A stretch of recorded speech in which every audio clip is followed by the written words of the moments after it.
Hello and welcome to our virtual tabling today. My name is Diana Osberg and I am a registered dietitian here at the clinic. And today I'm going to be talking about ways you can season your food without adding salt. Now, salt, also known as sodium, has been used for centuries to flavor as well as preserve food.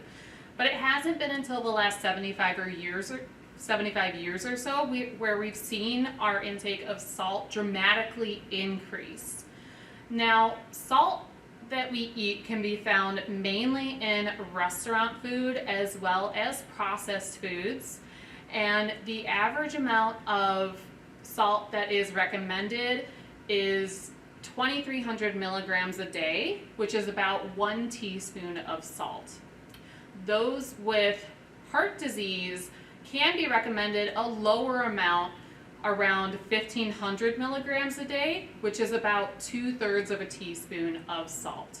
Eating too much salt can increase your risk of kidney disease, heart disease. It can increase your blood pressure, increase your risk of stroke, as well as stomach cancer.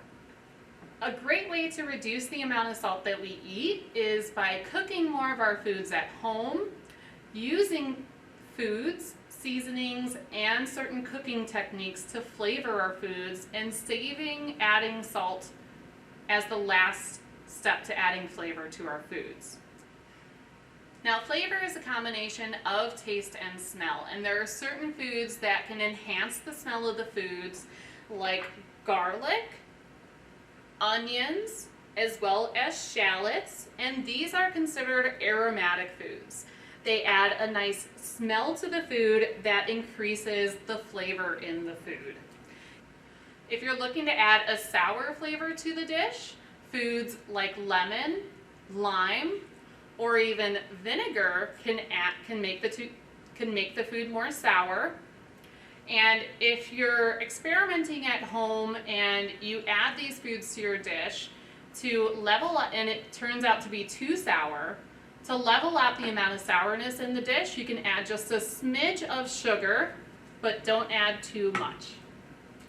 You can add a savory flavor to the dish using foods like mushrooms and tomatoes, and cooking these foods actually enhances the savoriness that you add to the dish. There are other foods that are less commonly used that can add a savor flavor to the dish, such as seaweed, anchovies, and fish sauce. A cooking technique that we can take advantage of to add flavor to the foods is by caramelization.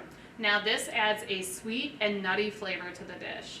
And caramelization is achieved by cooking the food to a certain temperature that brings out its natural sugar and also browns it. Now, you can reach caramelization by cooking the food at a high heat in the oven at around 425, or by sauteing it. And I've caramelized some onions here just to show you what caramelization can look like. Now, you cannot achieve caramelization by boiling or simmering the food, so just keep that in mind. Another way to add flavor to the dish is by use of herbs and spices. Herbs like fresh rosemary, thyme, oregano, or cilantro can help liven up the dish. You can find herbs in fresh or dried form. Now, dried does help reduce the cost of your dish because dried herbs tend to have a longer shelf life, and we also use less than fresh herbs in your dish.